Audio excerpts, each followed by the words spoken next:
Welcome to Naked Reflections, brought to you from the Woolf Institute. I'm Ed Kessler, and each week I'll be taking an in-depth look at the stories reported by our friends over at the Naked Scientists. What does the latest scientific stuff mean for the rest of us? Stay with us and find out. The so-called scramble for Africa began in earnest in the 1880s, when European powers started competing to extract valuable natural resources like timber and ivory. These days, it's the mineral wealth of the continent that's being pillaged: uranium and cobalt, the stuff we need in our mobile phones and electric car batteries. We're calling this episode Conflict Minerals, and it's appropriate that we're making it at the end of Black History Month because Black history matters. Gavin Harper of the University of Birmingham touched on the thorny issue of mineral extraction in the Naked Scientist podcast, Electric Cars, Worth the Charge? Cobalt largely comes from the Democratic Republic of Congo. The conditions in which it's mined would cause a lot of concern. Children that are working in mining and a sort of unregulated industry that runs alongside the sort of mainstream mining industry. With me to discuss conflict minerals are Per Schouten, senior researcher at the Danish Institute for International Studies and a specialist in the politics of Central Africa, and Christopher Wadibia, an honorary PhD scholar here at the Woolf Institute who is researching aspects of religious practice in Nigeria. Per, Gavin Harper was putting it mildly, wasn't he? Give us an impression of this sort of mining in the Congo. Thanks, Ed. I think many people have the image of conflict minerals in mind, and they think about near slavery-like conditions, brutal warlords, perhaps. Now, in my experience, things usually work a bit different. For 10 years, we've tried to map the links between conflict and minerals in Congo, and what did we find? I think that only about a third of artisanal mines has any armed presence, and if it is the case, most of it will involve the Congolese army and not rebels. What do we mean when we say artisanal mining? What does it actually entail? I think it means that they rely on little technology, which is, after all, quite expensive, and instead use a lot of manpower and rudimentary tools in most of these mines. Now, the advantage is, of course, that this kind of mining absorbs a lot of people, and it does provide a modest income for literally 1 million Congolese and their dependents, of course. Now, obviously, this makes for hard work, and it takes tough people. I think in Congo too, artisanal miners are tough people. They live in very rudimentary conditions and often have a very short time frame. You know, having spent a lot of time in Congo, I can get wary about the kind of child labor question, because obviously we don't want our phone to pay for child labor, but women and kids who don't work in mines, but for instance in farming, also break their backs. So what is then at stake in the focus on child mining? Is it our conscious or is it social economic conditions in the Congo? Christopher.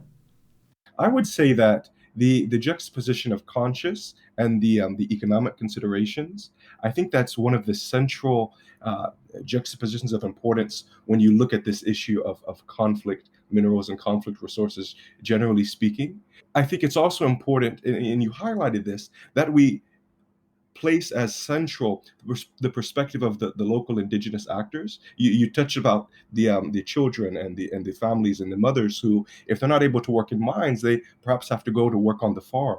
I think it's important that we privilege the right set of actors when it comes to this kind of conversation, because I don't want to engage or allow for this place perhaps of this kind of neo-colonial thinking that privileges global North perspectives, when at the end of the day, we are really bystanders that are kind of benefiting comprehensively from this situation. So I think, just as a quick point, it's centrally important to privilege the experiences, the economic situation of local indigenous actors who, at the end of the day, they are on the front lines of this issue. But should we simply observe? I mean, is that what you're saying, Christopher? We should simply observe and see what kind of, to put it bluntly, exploitation is going on, and allow that sort of damage to happen locally? Well, I think the first question that comes to mind is, who is we in this situation? Who is we? Because when you get into the consideration of the international community and how they can perhaps intervene, As someone who studies Nigeria, and if you look at what's going on in Nigeria at the moment with the End SARS campaign, there's very much this idea of mobilizing the international community to put pressure on the Nigerian government to reform its police practices, to alleviate the police brutality that is taking place, and from kind of a more structural perspective, to reform the mass corruption and embezzlement that takes place. But I'm a firm believer that there must be a domestic will that takes place within the branches of government, amongst the people. I think that external actors can only do so much. I think this consideration, this question really is about how can we find ways to support domestic actors that are in the thick of it, whether they be in government, whether they be activists, whether they be intellectuals, academics, policymakers. I think, yes, the international community should intervene, but I think in a delicate way that privileges domestic actors and is quite sagacious in how it goes about engaging with this process. Over to you, Pierre. Yes, it's a difficult set of questions, and what it reminds me of is, I think, my own frustration in dealing with artisanal miners who are faced with formalization efforts in Congo and the pressure of industrial mining, which is likely to push them out of the kind of areas where they are allowed to mine today, and noticing that the kind of time frames with which artisanal miners work, everyday survival, getting as much as I can today, means that it's very difficult to agree with them. So I totally take their side and I root with their interests, except that they have a very different perception of what needs to be done. Most artisanal miners are really fiercely committed to freedom as a basic notion. So many people speak about slavery in artisanal mining. I like to speak about freedom, which drives so many people into this kind of very specific lifestyle of moving around, being able to pick up your stuff whenever you want, and living this kind of rough frontier life that we associate perhaps also to the gold rush in the US a century or so ago. So if this is the kind of commitment that people have towards freedom, day-to-day survival, then it's very difficult to engage with them around long-term development. Does that apply to Nigeria, your area of expertise, Christopher? Oh, 100%. Absolutely. I was waiting for the question to come. I would say that this issue in Nigeria in particular about short-term, and Pierre, you articulated this brilliantly, short-term benefits as opposed to long-term developmental interests. This is central to this idea of Nigerian development, generally speaking. So my research looks at how faith-based organizations engage with development, and in particular Pentecostal churches. And one of the interesting questions that arises when you look at these mega churches that engage with development that are, respectively worth billions of dollars, is they're always heralded with various criticisms. What I always like to kind of retort with on this issue is, if you take the faith-based actors out of the equation when it comes to development, what are you left with? When you look at the modern development enterprise, much of it was actually initially generated through the missionaries, colonial missionaries who started promoting Western education and healthcare in Nigeria, for example. But you also see this trend throughout sub-Saharan Africa.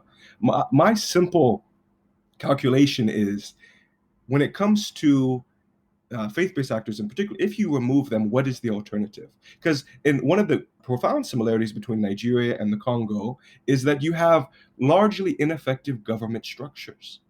You have high levels of government corruption, and these government and state agencies are not delivering the development services that they should be to their populations. So kind of going back to, as Pierre mentioned, this idea of short-term versus long-term rewards, how do you incentivize a people who, at the end of the day, they're just trying to eat? They just need food to eat. They need food in their belly. We're talking about basic sustenance here. And then so for development actors coming in talking about, education, macroeconomic development, and it seems quite irrelevant to them. And for me, it gets back to this idea, and I think this is really central for this whole conversation, to be privileging the experience and the needs of local populations, the frontline agents who are suffering the most. And presumably, Pierre, the role of faith-based actors, both in South Sudan and also in the Congo, are absolutely central to this conversation. Yes, Ed, I think it's a fascinating question. And I think it depends a little bit on how you take that question. I think religion is really strong and it's much more alive in Congo and South Sudan than it is perhaps here. I mean, I live in Denmark, which is relatively secular country. And even in the kind of most remote artisanal mines, there's priests, ambulant priests, who walk between one remote mining site to the next. And people really wait for his arrival, and they really want to share in this kind of collective religious experience. And I think that convictions about good and bad, questions of cosmology, are really central to how people understand the way that they live and make sense of their predicament. That also means that some of the friends I have who are maybe urbanites in Congo, they are very Marxist in their outlook of religion. They will say religion is an opium of the people, because in remote villages, women in tattered clothes will carry the kind of only bunch of bananas that they have yielded in a week. They will carry it to the church and bring it to the church leader during the week service. And it is true that in many special rural areas in Congo, people affiliated to the church behave like other local elites would, in a sense that they say that the love of God goes through my pocket, that you have to contribute in monetary terms to the church to get God's sense. So you see many of these kind of situations happening. Well, I suppose that's the prosperity gospel logic, isn't it? Which is not uncommon in the Pentecostal churches, both here and in the UK and overseas as well. Let's move on from the faith actors and the need to let local actors as well manage the issue. But what should we in the West be doing? Are we simply outsourcing damage caused by these developing technologies here?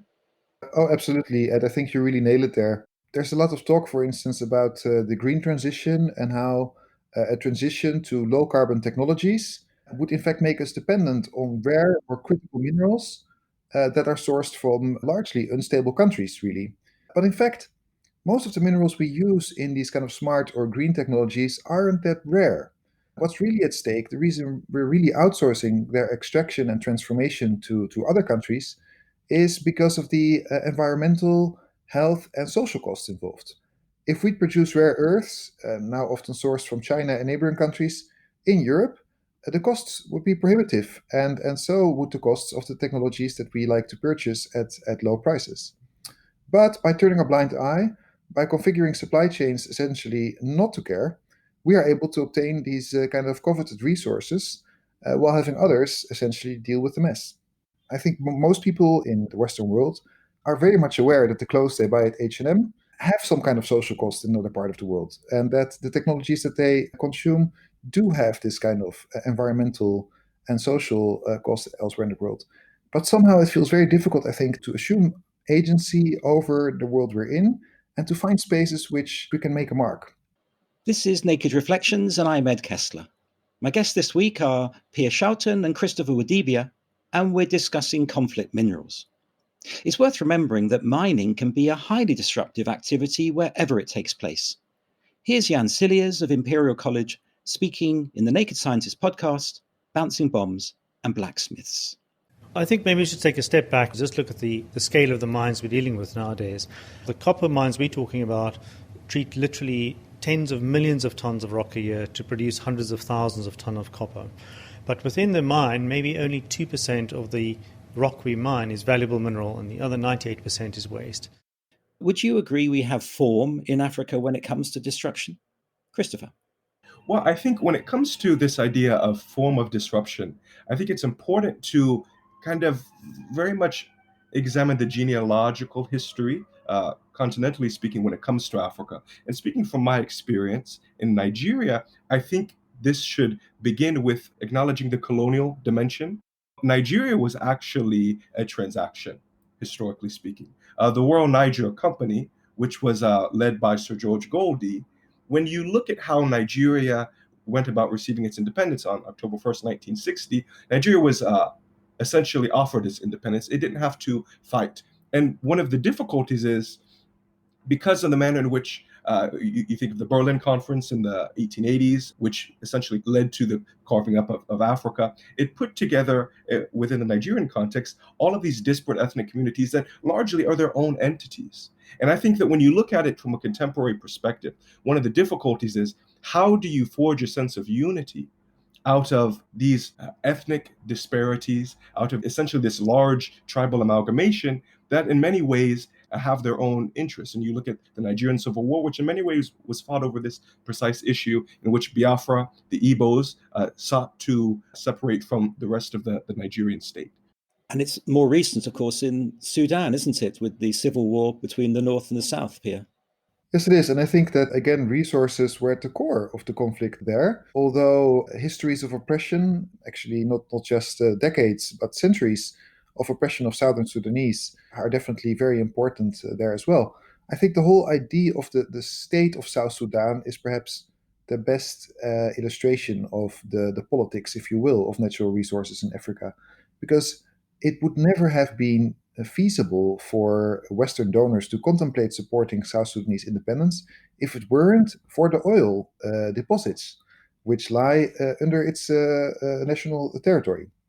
And the idea was really to forge out of the flow of oil by redirecting the flow of oil, not through Sudan, but having South Sudan control that flow of oil itself, was to really forge a nation and build it out of the oil profits in South Sudan itself.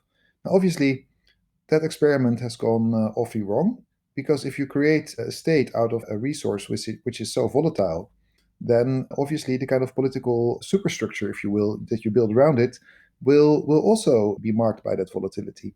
And if you look today in South Sudan, you see the effects of a kind of weaning of a young state of this oil dependency, and a desperate fight to find other kind of resources which could fulfill the same role. Absolutely fascinating. Are you discussing this in your new book, Roadblock Politics?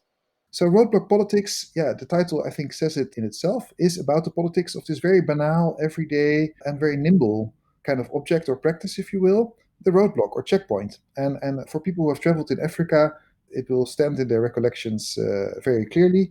It's a nuisance which is everywhere, which is every day and very banal. And people in Congo have always told me that these are very big nuisances, but I never really dug into that question until in 2013. Some of my friends in Congo told me that the beer brewer Heineken was paying upwards of $1 million a year to a certain rebel group via checkpoints. And that really started to get me thinking, like, if this is just one company and one rebel group, what if you would look at all rebel groups in Congo and all companies or aid agencies for that matter? And it turns out that the kind of imbrication of local conflict economies in Congo with global trade, if you will, is much more complex than just minerals, and involves very much local control over the conditions of circulation, of movement, of access in Congo. And the same goes for Central African Republic. So we've mapped a total of over 1,000 roadblocks in both these countries. And the book is really an effort to come to terms with the importance of control over circulation in places where control over territory and people is just simply not so feasible. And you see that actually going back in history, that before colonial regimes took over these places, African communities forged power and polities out of the possibility to disrupt trade routes. It was like one of the key premises of state formation in Africa. And the management of people is something that you've looked at, Christopher, as well, in terms of how companies, mining companies and others actually, if not control, then house their workers. So I remember when I was doing some research in Nigeria, and I was in the Lagos area. I remember being around the Lekki region, which is actually where a lot of these protests at the moment are going on regarding the EndSARS campaign and what have you. And I remember going by the Chevron headquarters. And what's fascinating is just outside the Chevron headquarters, you see thousands of indigent Nigerians. But then once you go onto the comprehensively demarcated and securitized campus of Chevron, one of the first things that I noticed when I got onto the campus was you see, little Caucasian children playing in the street, and you feel like you're in a different country. Chevron, for example, they have their own medical facilities, they have their own security apparatuses, and you very much feel like you're in a different state. And so I think some additional questions here that immediately rise are the question of capitalism and the question of extraction. And you look at how this interplay of these multinational, capitalistically inclined corporations are engaging with Africa, and how essentially they're allowed and enabled to build their own states within these African states in order to facilitate these processes of extraction, which largely have to do with conflict resources. Oil in Nigeria, of course, is the supreme conflict resource because it is responsible for between 80 and 90% of the Nigerian economy. In addition to that, an important question is, what are the responsibilities of these oil companies, these multinational corporations that are so rooted in these communities, perhaps when they cause difficulties and they have negative repercussions. So you look at oil spills in Nigeria, and you look at Shell in that kind of history. In 2013, there was a very high-profile case that went to the Netherlands in The Hague regarding Shell, in which there were 5 claims brought against Shell in the Niger Delta region in Nigeria, and all 4 of those claims were dismissed, but the 5th one was granted, and so there was some sort of compensation issued to residents of the Niger Delta. But what's fascinating about this is that the Niger Delta residents and the activists that helped to support and make sure that their claim received popular attention, they couldn't trust the Nigerian legal system. So they had to take this to Europe. They had to take it to The Hague.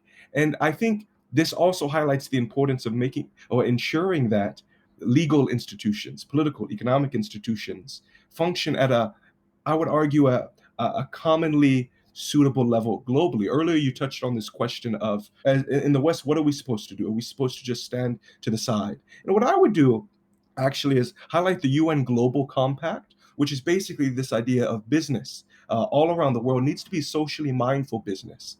And I think actually one of the great contributions that the West can make is in facilitating this global rebranding of business practices. And of course, that must include the global South, but ensuring that all business that is done is socially mindful. For every barrel that is mined of oil in Nigeria, a kid needs to be sent to school. And it needs to be a quality education that they receive. I think there needs to be some sort of equity when it comes to how we engage with business going forward. Pierre, would you agree with that? I think it's a really fascinating conundrum, and I'm actually very happy to fully disagree with Chris, because I think one of the basic premises of the kind of global extractive order that we're seeing in the world is going against the very grain of the social compact. And the social compact is basically not much more than blue washing, because companies will never be held to account, and they can't. I mean, as I pointed out before the break, the kind of regulations and requirements to mining that we have developed to protect workers and the environment in the West mean that it's nearly impossible to make a profit out of mining there. And as Timothy Mitchell has pointed out, miners historically also formed very troublesome political forces that were able to exert political pressures because they could disrupt the flow of minerals. Now, to work around these issues, we have manufactured a system, I think, that relies on global supply chains and entailing that places are inserted into this kind of global economy based on a comparative advantage, if you will. And in technology and energy supply chains, poor countries willing to forego regulations and forego these kind of developmental pacts, if you will, have the comparative advantage of willing to sacrifice people and the environment for the kind of short and medium-term gains associated to mining. Nonetheless, I mean, mining is still significant for countries like Australia. But I think the bigger question is mining or the extraction of oil per definition destructive? Yes, it's a brutal process, of course. It's carbon intensive and often with nefarious effects for the environment. But what if the problem lies elsewhere? What if what is at stake here isn't perhaps so much the technical side, but the way in which our global economy primes us to expect cheap technologies and to replace them at an extraordinary rate all the time, thus raising this kind of virtual unlimited demand for unregulated extraction. Chris, would you like to come back on that? Oh, 100%. And I thank you very much, Pierre, because I think you raised some very important points about the manner in which even, yes, the UN Global Compact has been issued, but to what extent is it being followed? To what extent is there enforcement power? My priority as a scholar and as a reformer, perhaps, is working within the systems that are in place to promote increasing levels of sustainability. Yes, you're 100% right to argue that a lot of these corporations, they have so much money, they have so much power and influence that they can just circumvent this red tape that has no enforcement, no power to make sure that they actually engage with these ideas promoted by the UN Global Compact. But I would actually argue that a number of these corporations and these actors, the churches that I study, these are corporations. The church that I study has branches in 198 countries and is easily worth several $billion. But in 2019 alone, it invested over $19 million in CSR projects just in Nigeria. And it is doing its bit to engage. But at the same time, I think this brings up this issue of mandates. What are the mandates of these actors that we're talking to? A corporation such as Shell, their mandate is, one would probably argue, to bring in revenue for their shareholders. I get that. Just like the state as a corporation itself, its mandate is to promote the welfare and interests of its citizens. The churches that I study, their mandates are to evangelize. I am particularly interested in finding ways to accommodate all these respective mandates, but with this evolving and increasing accommodation of sustainability, of understanding the fact that if we don't take care of this earth that we're living in, it's going to increasingly impede upon the welfare of all, particularly when you look at the size of population and you look at population growth and you look at migration and all of these different issues. These corporations, you're not going to reform them or challenge them, I would argue, by seeking to humiliate and blame and use a polemical language against them. I would argue that the only way to bring them to the table is to understand that these corporations, they have an interest in doing CSR, not on this massive scale, of course, because that would largely go against a lot of the activities that they engage in. But there's a reason every corporation has a CSR department, even if it's for PR alone. And so I think these are considerations that we have to be mindful of and understand that we're not going to reform, I would argue, the system of capitalism that we find ourselves in. It's here to stay. We're not going to reform it comprehensively, but there are steps that we can take to see to it that we're walking in the direction of creating a more sustainable world, even if it's baby steps rather than large leaps. Well, I think you both fulfill the Nigerian singer Enenka. Don't think you're not involved. Clearly, you both are. Thanks to my guests, Piers Shoughton and Christopher Wadibia. We'd love to hear from you at nakedreflections@wolf.cam.ac.uk. Let us know where we're going wrong and perhaps also what we're getting right. And do give us a rating.